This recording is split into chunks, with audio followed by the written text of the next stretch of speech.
Welcome to the Tech Talks Daily Podcast, where you can learn and be inspired by real-world examples of how technology is transforming businesses and reshaping industries in a language everyone can understand. Here is your host, Neil C. Hughes.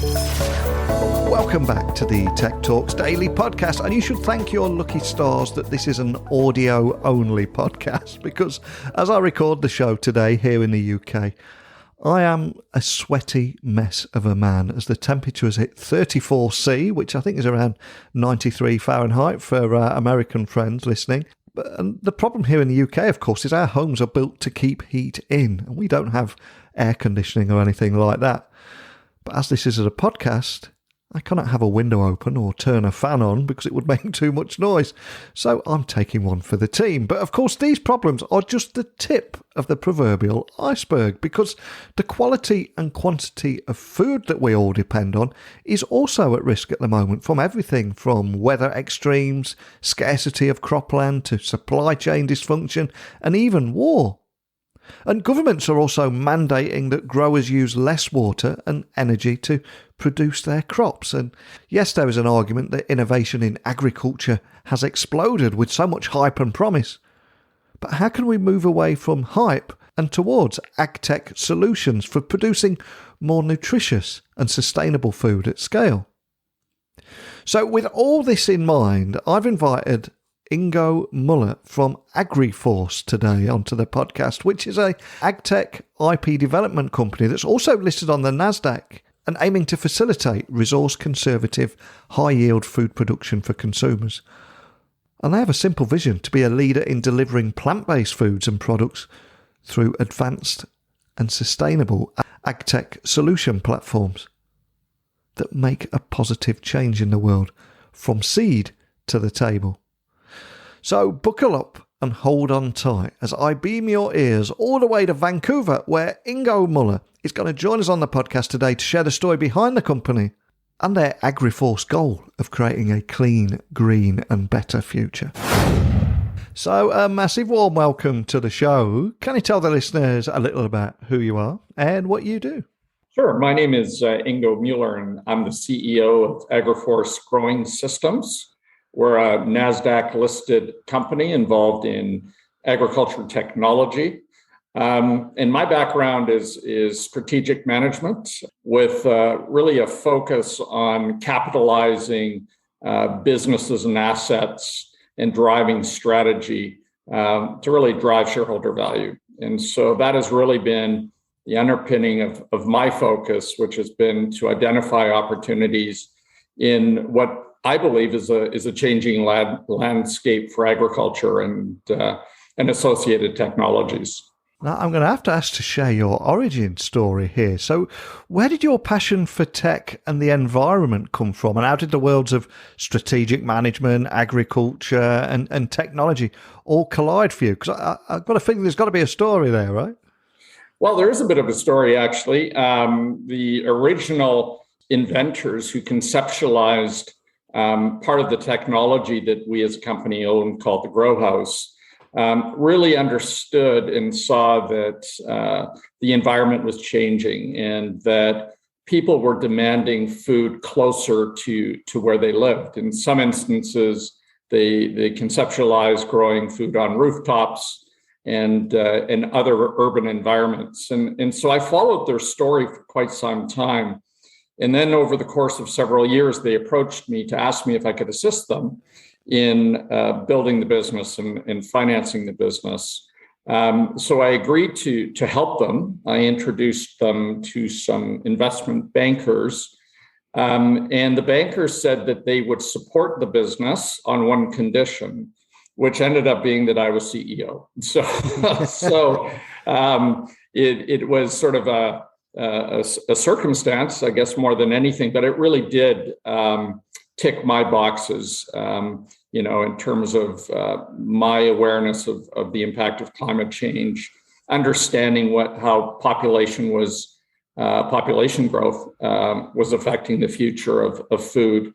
And so I really developed a passion to try to figure out better, smarter ways to grow things that are not only produced more sustainably, but ultimately are better for you. So that's become the passion of not only myself, the entire team here. So AgriFORCE is an AgTech IP development company that's also listed on NASDAQ and aiming to facilitate resource conservative high yield food production for consumers while creating sustainable long-term jobs for communities. And the quality and quantity of food we depend on is at risk from everything from weather extremes to scarcity of cropland to supply chain dysfunction and war, which is pretty grim reading that out loud. But can you offer an intro to the kind of problems that we're facing right now? Yeah, I think we really have to think back to, and again, I'm speaking a little bit more from the North American lens than the global lens, but I still think it applies. And that is that our food systems were developed, a long time ago to really figure out how to efficiently produce food at scale. And as a result, the paradigm of nutrition and sustainability went out the window. And the focus was efficiency and scale and yield. And so we had in America, for example, California became the bread basket of the country. And it made sense. Its climate was fantastic. Its soil conditions were very good. So all of the production was centered largely in that part of America. And so the entire supply chain evolved to feed the rest of the country and other parts of North America. And in today's environment, as we see the impact of climate change, drought in California, I think they're on a 3-year drought already. And we start to understand the impact. We start to see that system just will not work in the future. And not only is there the practical reality of that, consumers are demanding change. Consumers not only want to know where their food comes from, they want to know how it's produced, and they want to know that it's good for them. And so the legacy supply chain and the way we grow not only doesn't meet the needs of consumers, it really doesn't meet the reality of what we're facing as a society and as humanity. And obviously there's huge problems that need solving here. So can you offer an overview of your vision for AgriFORCE and how you plan to solve these challenges with technology? Well, I think the reality is that, innovation and humanity's ability to innovate is tremendous. We've been very successful at solving problems that continue to arise. And I think we're at that tipping point now where there are technologies available to us, which repackaged and repurposed with a view to, facing the challenges that we have, can really become part of a solution where we use things like AI, we use things like sensors, we use new materials and deploy them in uses previously not contemplated. Those sorts of things can all come together to allow us to produce food closer to population centers in different environments and not be completely reliant upon soil-based farming. And so I think, as we look forward, there's a tremendous opportunity to affect change, to work with academic institutions, thought leaders, people who really have a different view to traditional forms of agriculture, who can apply that experience and really think of new and better ways to introduce or to use technology to not only produce food more sustainably, but more importantly, also more nutritiously. And that's been our focus. It's not only from the crop cultivation side, but also from the food and processing side, where we've developed or acquired, and in some instances developed IP, which is really game-changing, completely changes the nutritional profile of both crops and ultimately food products. And before you came on the podcast today, I was doing a little research and I read that you're building an integrated AgTech engine that is combining the best technology, IP, and human knowledge. So can you tell me a little bit more about that and also the technology that makes all that possible? Well, really, it's one of the first things we did as a company is we looked at the global landscape and what was being deployed in different places. And what became very evident was that the Netherlands and certain other parts of Europe were miles ahead of North America when it came to using what we call advanced AgTech solutions. And so there were many, many companies that over the past decades have developed I'll call disparate parts of the solution chain. And so whether that's automated handling systems or planting systems, these are technologies that were all part of figuring out how to more efficiently produce food. And so as we started to explore that and understand what existed and perhaps what could be improved, we also came to realize that these companies operated in silos. They were very good at one thing, but very few people, if any, had really figured out how to integrate them into, call it a holistic solution.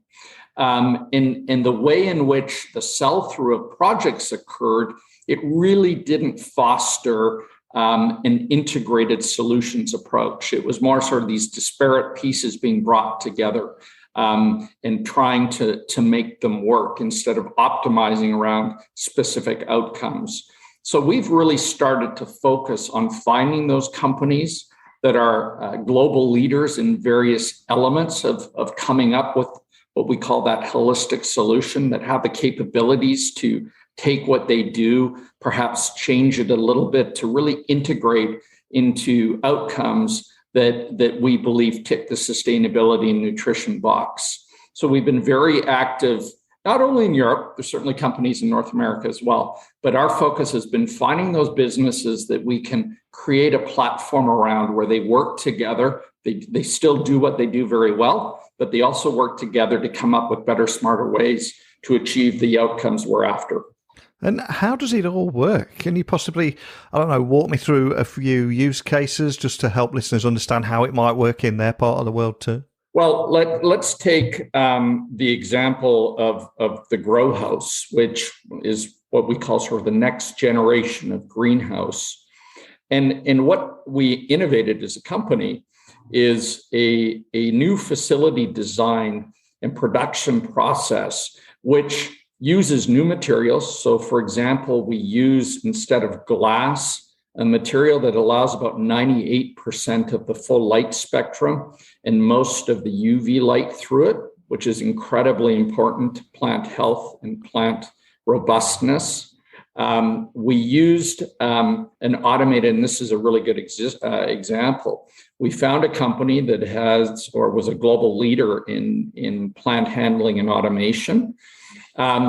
However, their systems really wouldn't work in sort of the environment we were trying to create. So we worked with them to innovate and patent a new design that actually allowed us to do some unique things that nobody has seen in the market. So that would be an example where there was an incumbent company really good at something, but we were able to work with them to innovate new solutions that drove more efficient, better yields, better plant health, and outcomes. So it's really that sort of ingenuity, and I could give you many other examples, but that's, I think, a pretty simple one. So awesome. And so who are your audience? Who are you working with, and who are you serving? Well, the audience is really, I'd say, two specific, or perhaps three specific groups. One, of course, are the farmers themselves. Working with them to help them find better ways to cultivate and introduce technology into what they do.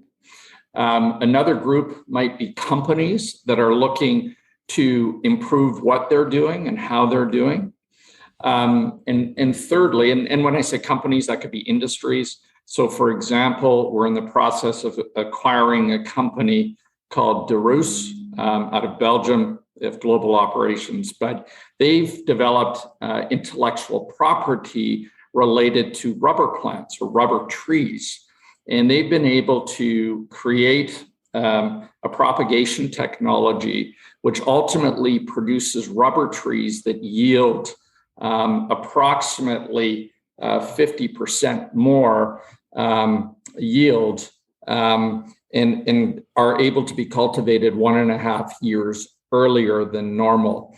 So that's a tremendous win for the rubber industry, because what we're seeing is many governments are saying, okay, no more plantation expansion. We won't grant any more permits.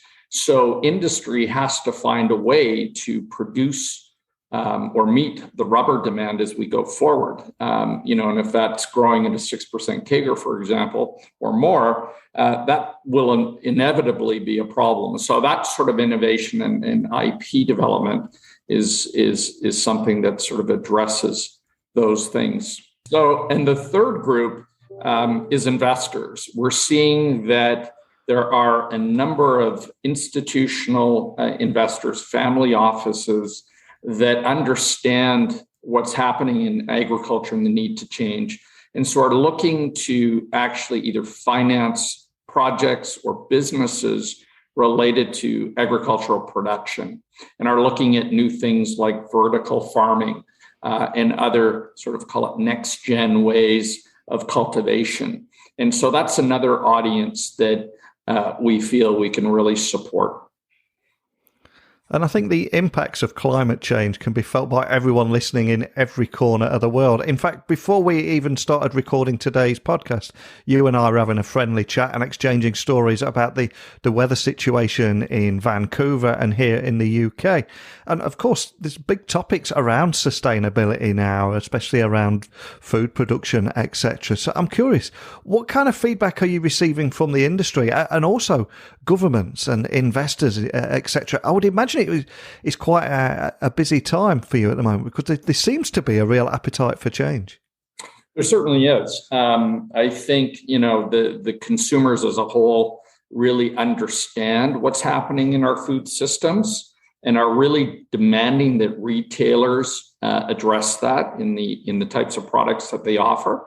So consumers are always the catalyst, and we see that. And governments are heeding that call and are starting to deploy significant resources. I know certainly in Canada, there's been tremendous funding made available to companies that are innovating new technologies and solutions for agriculture, because agriculture is a huge industry in Canada, but it's also being done in various states in the US. In the Netherlands, the government is very active in the agriculture space and in driving innovation and learning. So we're seeing it really sort of penetrate all the various stakeholder groups, including, of course, investors, which I mentioned before. So what's going to be your big focus for the next 18 months? I appreciate that 18 months is a long time at the speed of change that's happening in the world right now. But is there anything you can share about your vision for the next 18 months and where your focus is going to be? Well, we really have two sides of our business. We have what we call our solutions side, which is all about cultivating the cultivation of crops, producing crops more sustainably, and as I like to say, better for you crops. And on the other side of our business, we have what we call the brand side, which is focused on introducing food products that are better for you and also sort of tick the sustainability box. And so on that side, we're introducing this new IP, which completely changes the nutritional profile of wheats, grains, pulses, legumes. No genetic modification, nothing. It's simply a process which increases fiber content, using wheat, for example, by a factor of 30, increases protein by a factor of 3, and reduces starch and and calories by a factor of about 85%. So we're just in the process now of starting to roll those products out to the market, which we hope to introduce the last quarter of this year. And we think that's a real game changer for consumers. So that's the focus on that side of the business. And on the other side of the business, we're really focused on M&A in filling out our platform. We are in the process of acquiring a company called Delphi, which is arguably the foremost global agricultural consultancy. We're also acquiring the company Derus that I mentioned, which is a biofarm / tissue culture technology company. And we have several others that we're in discussions with. So we're actively really pushing on our platform implementation. Well, I love chatting with you today. We covered so many important topics, and I always try and end on a light-hearted note on the podcast. And some of the biggest names in business, VC funding, and tech have either been guests on this podcast or listened to this podcast. So to put some positivity out there in the universe, is there a person you'd love to have a private breakfast or lunch with, and why? Because he or she might just see this and we'll send it out there into internet land. But is there anyone that springs to mind? Well, there's certainly an incredible number of amazing people out there, but from a business perspective, I have a lot of admiration for Jeff Bezos. I've had the pleasure in a project sort of understanding the ethos that makes Amazon. And there's something they called a 6-pager, which I had the opportunity to work on, which really requires management and or any external parties that are looking to engage with Amazon to distill the value proposition and opportunity in those 6 pages. And the methods of management and the way that they built their business is something I really admire. So I'd love to understand his journey and how he's gone about building such a successful business when in the beginning, a lot of people really doubted sort of the business model and what he was doing, selling books online. Love that, and a great reason for that too. And before I let you go, for anyone listening just wants to find out more information about what you're doing and everything we've talked about today, can you just remind everyone where they can find you online, contact your team, and find out more information? What's the best starting point? Yeah, I'd say just going to our website, AgriFORCE.com. Is a great place to start. There's contact information within the website, and that gives you your listeners, I think, a really good overview of what we're doing and how we see growing our business.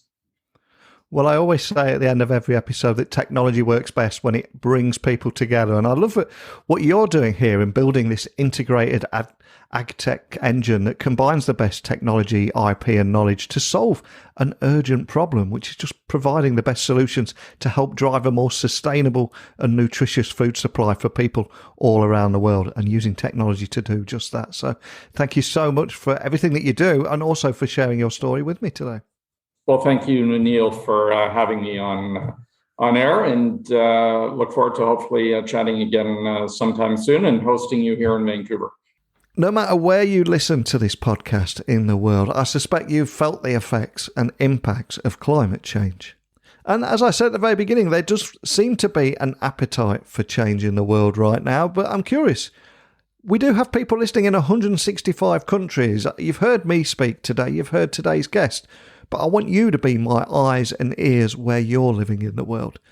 So whatever you are seeing, whether they be problems or solutions, or how technology is helping or hindering progress, I'd love to hear your thoughts, your insights and your experiences. So please email me now, techblogwriter@outlook.com, Twitter, Instagram, LinkedIn. Just look for me at Neil C. Hughes. I want to hear your side of the story, everything that you are seeing and experiencing, and what makes you hopeful about the future and the role of technology. So keep those messages coming in. I'll return again tomorrow, bright and early, with another guest and another industry that we'll explore, and how technology is making a difference for the greater good. Hopefully you'll join me again tomorrow, but thank you for listening, and until next time, don't be a stranger. Thank you for listening to the Tech Talks Daily Podcast with Neil C. Hughes. Remember, technology works best when it brings people together.